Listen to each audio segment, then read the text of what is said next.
Hello and good afternoon, Composition 2. Here we are, week 14, the last class, recorded lecture before we do the exam. As you know, we have not taken any holidays. We've just been going steadily since the first Thursday of the semester.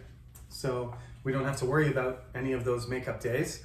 And this will probably be one of the shorter lectures because I just want to go over some things that you need to review and study before you have your exam. We this is the schedule here. We will be, there's a makeup week, as you may know, next week, so we don't have to worry about that. It's just going to be free time for you to study. We'll have 3 exam times. There are 3 sections. Hopefully I got the numbers correct. I think I did. December 14th will be the Tuesday 2 o'clock class. That is a 0 section. And then 4 o'clock until 5:30, section 3. And then on the 16th, December 16th, an hour and a half at 4 o'clock, section 4. Okay? The exams will be almost the same. There'll be slight differences between them, just in case the Thursday section writes on a different day. So usually I do 2 versions of it. So, but they'll be similar in difficulty and even similar in content. They'll just be kind of manipulated a little bit. So they're different enough. Anyway, be honest and don't share any information about the exam to your classmates in the Thursday section. But there's not going to be very much to say except for, explaining the format, and everybody has to write their own individual thing. Like I said, the second part of the exam, part B, is going to be a writing exercise, and the topics are going to be different. So you're not going to be able to tell. You're not going to be able to tell anybody, oh, these are the topics you get to choose, because they'll be different. So don't worry about that. So let me get rid of. Everybody's seen the schedule. I hope you're paying attention. I'll also post on the notice board this information. I don't know the classroom yet. And furthermore, today we set a record for the number of coronavirus cases nationally, over 5,000 again. Hospital beds are filling up, and we started November hoping to go back to normal, and it doesn't look like that's the best way to handle the situation. So I have no idea what the university or the government is going to do in the next few weeks. But you probably heard about Omicron already. I'm not trying to give you any information or disinformation. I'm just trying to make you aware. If you aren't aware, there's a variant, a COVID variant called Omicron, which so far seems to be more contagious than Delta or Alpha or Beta or Lambda or any of the other COVID versions, but it doesn't seem to be as dangerous in terms of how severely sick you get. But nobody knows yet, because this variant was just discovered in South Africa a few weeks ago. So I'm not here to give you a news report. I'm just saying things might change suddenly, right? Because COVID is mutating and evolving, and nobody knows exactly what's going to happen. Flights have been canceled from Africa to different countries. We're not sure how effective vaccines are and stuff, but basically all the rules that we've learned over the last 2 years, you should continue to do. use sanitizer, keep your hands clean, don't gather in big groups, wear a mask, get vaccinated. These are all things that if you do, then we will have minimal issues.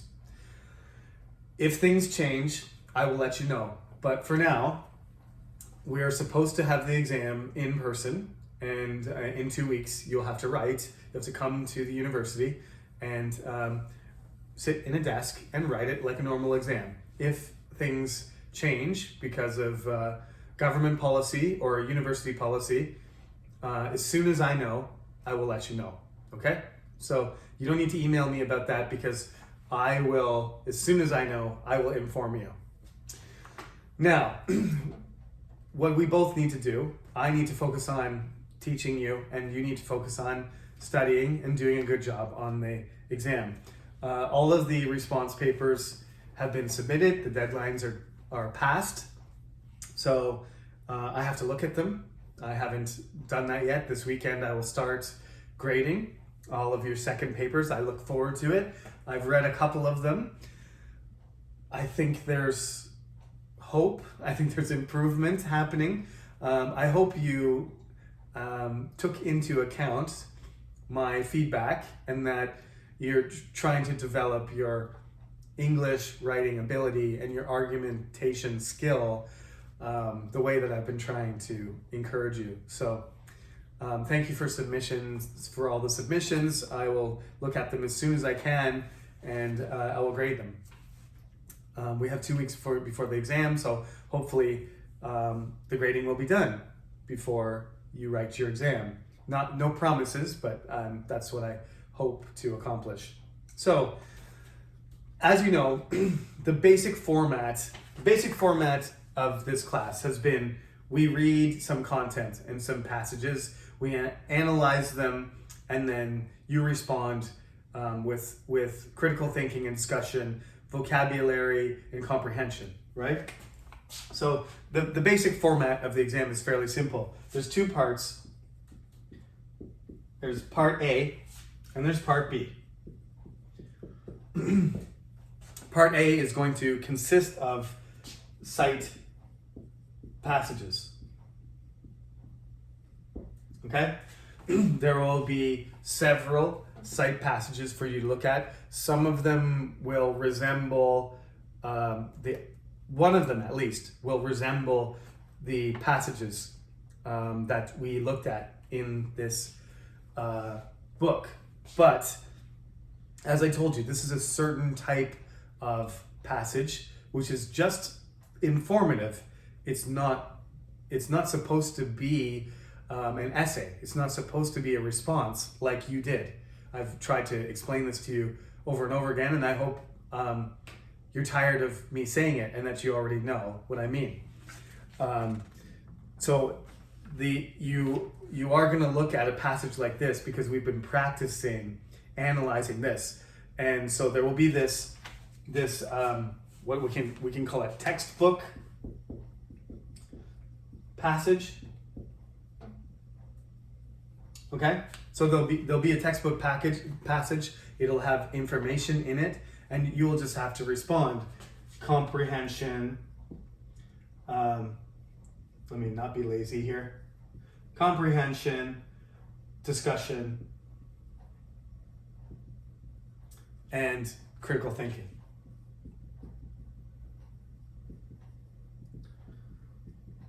So there'll be one question. It's a long question. It's an exercise, I guess. That will be like what we did 10 times, right? Over the course of the semester, we did 10 units in the chapters, or half chapters, whatever. And you will have to do what you did for homework several times, right? Read it over, answer the comprehension questions, answer the discussion questions, and the critical thinking, just like you did for homework. Okay, straightforward. The other passages are going to be proper paragraphs, right?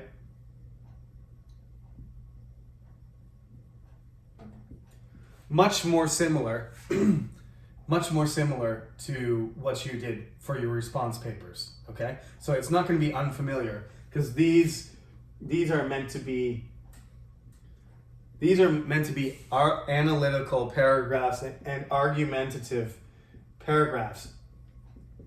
But they will, unlike this textbook passage, the first part, right? Unlike the first part, this passage, these paragraphs, I will write them myself, and I will intentionally make mistakes. Okay, so this is going to show how well you've developed your own writing skills. This actually, this here is analysis, right? And this is supposed to test your writing progress. how well you understand, for example, structure in arguments and logic and connections and coherence and being concise and the support that's necessary in order to make an argument persuasive, right? These things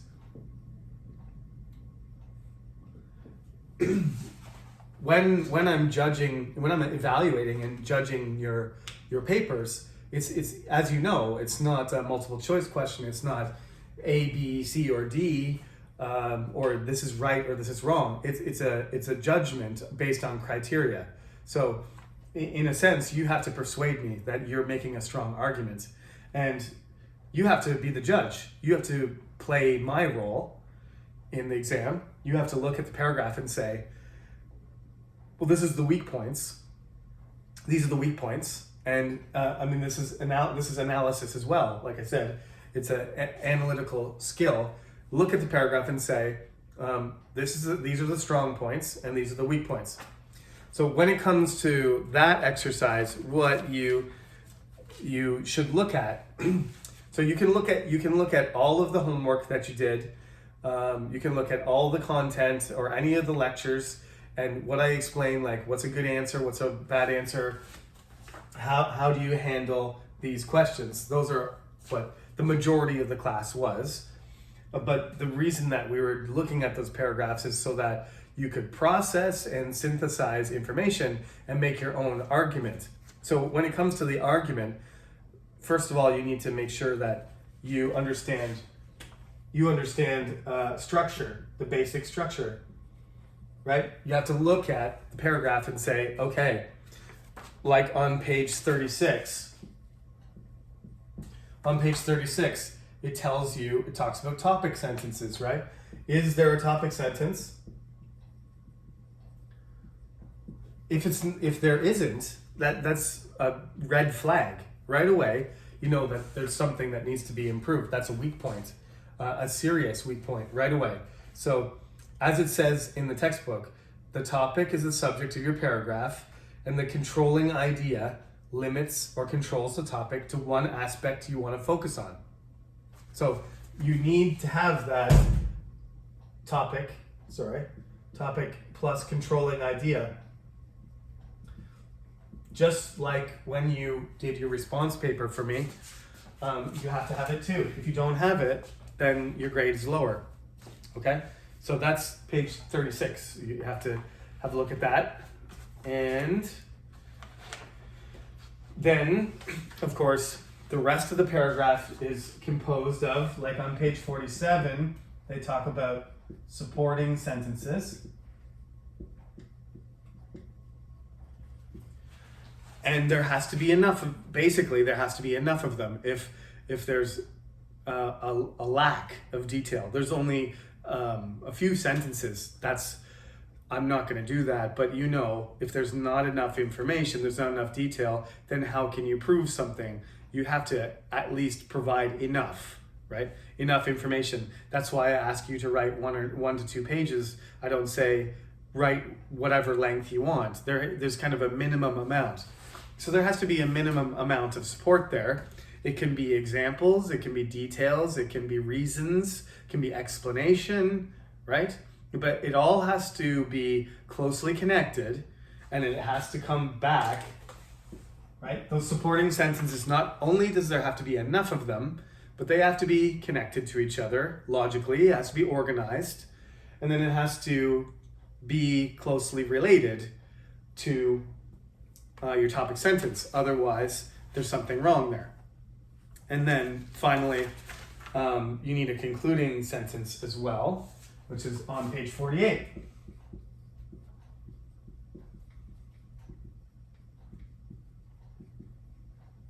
So when you look at the paragraph that I write, you should be first. I mean, this is the way I look at poetry too. This is the way I look at whether a story, a narrative is well written or not too. The first thing I always look at is the structure. Okay, there's a topic sentence. Is it good? Is it got a controlling idea? Is it specific? Too general? Right? Is it okay? It's good. Next, look at the supporting sentences. Oh, the supporting sentences don't match. That's a problem. Or the supporting sentences are confusing, not connected to each other, disorganized, incomplete. There's not enough of them. Look at that next. And then, okay, there's the last sentence, come back to the first. Because it's just going to be a single paragraph. It's not going to be connected to the next paragraph. It's just one paragraph by itself. So it needs to end. The paragraph needs to end with a concluding sentence. There's no concluding paragraph. There's no introduction. It's just a paragraph by itself. So you got to remember, it's got to end. It needs to emphasize something. It needs to summarize. It needs to conclude. It needs to predict. It needs to explain the relevance, right? These are all ways that you can signal to your reader that the paragraph is done.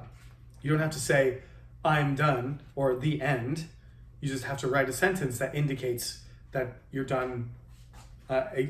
What you've wanted to say is finished, and that's the end of the paragraph. It's concluded effectively. Then you can look at page 66 as a good page too. I think this page repeats in other sections too, but it's about just checking, right? Checking things. Indents, paragraph titles, capital letters, grammar, sentences, subject in every sentence. There's grammar elements, there's technical elements, there's structural elements, and logical elements. There's a list. Just check out the list, and that's what you do when you review after you've written your paragraph. It'll probably take you 40 minutes maximum. You have an hour and a half, so half the exam can be dedicated to the part A, which would be 60 points, and 40 points on the other side. So roughly, you have 90 minutes, right? And 100 points. So you basically, doing a point a minute if you're, managing your time at the minimum efficiency. So, if you look up at the clock and 45 minutes have passed and you're on part B, that's perfect. Okay?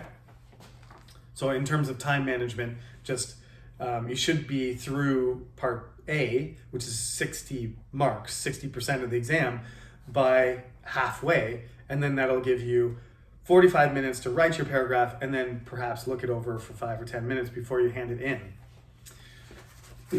Okay, and a couple more pages to take a look at. We never did this. We normally would do it in class, but we didn't. Probably should have practiced it because there is time constraint, right? There is basically, as I said, you need 45 minutes. Maybe you might write it in 30 minutes, maybe slower, but 45 minutes is a kind of maximum range. So if you write your paragraph faster than that for part B, sorry, not there. I shouldn't be putting 45 minutes should be enough. You should be able to do it within that time window. And on page 79 and every chapter, in fact, there's a timed writing exercise. I'm just suggesting you do, if you want to study by practicing how fast you can do a paragraph, do page 79, where it asks you to write about a special celebration or ceremony. I'm going to give you 4 topics, right? 4 4 topics. You get to choose one of the 4 topics and write. Okay? So quickly choose whichever topic it seems attractive to you, and then you have to write about it. They're going to be very general topics. You narrow it down a little bit, you write a paragraph. That's it. The timed writing exercise on page 79 is perfect practice. So if you want to practice for part B, I recommend doing it for real. Like, give yourself 45 minutes and see if you can complete a paragraph, and then stop and see what you came up with. If you're too slow, or you're too fast, or it's disorganized, or you take too long making a decision or figuring out the grammar, then you get a sense of what it's going to feel like and what it's going to be like when you actually do the exam. Okay, so this is page 79. Page 79 is the most important page for you to prepare for part B. And in general, for part B, page 88 and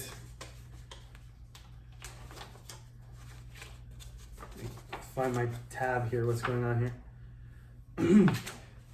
For organization, page 88 and 89,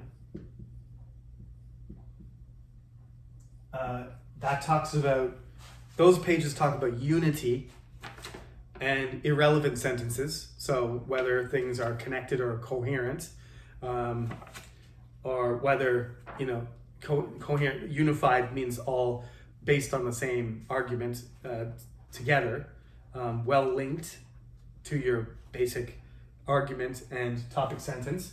And page 124 talks about introducing reasons, because one of the main strategies we use in writing academically is to make a statement and then explain. So page 124 is about reasoning, and 88 and 89 is about unity, coherence, right? Unity and coherence, because it talks about what belongs and what doesn't belong in your paragraph. And that is the format of the exam. I mean, I can't give you any hints about the content because that's unfair. So you just have to practice the skills. Like I said to you at the beginning of the class, this is a kind of supplementary class for your English education. So you're supposed to build writing skills. And so the exam is designed like that. You don't have to memorize very much. Maybe the structure stuff you have to remember and not forget that, format. But other than that, you really just have to be able to process, synthesize, analyze, and argue effectively in English and write it down for me. That's what I expect. If there are any questions about this exam, then you can email me, of course, and I'll keep you updated. But as far as I know, in not next week, but the following week, we will see each other in the Humanities building. I will let you know what the room numbers are, and we will write the final exam, and that will conclude our course for the semester. If there are any questions that come by email that I think would be helpful for the entire class, I will either make another short video and upload it, or I'll just post a notice on the notice board for everybody, one or the other. Okay, so thank you for following along remotely and getting through another semester online. I hope that everybody stays safe and be careful, because there is a danger right now and things are going the wrong direction. So just, it's getting cold. It's the time of year that people get sick. So take care of yourself and, don't get sick before the exam. Stay healthy, and I'll see you in the Humanities building on the 14th or the 16th. Thank you for listening, and see you again soon.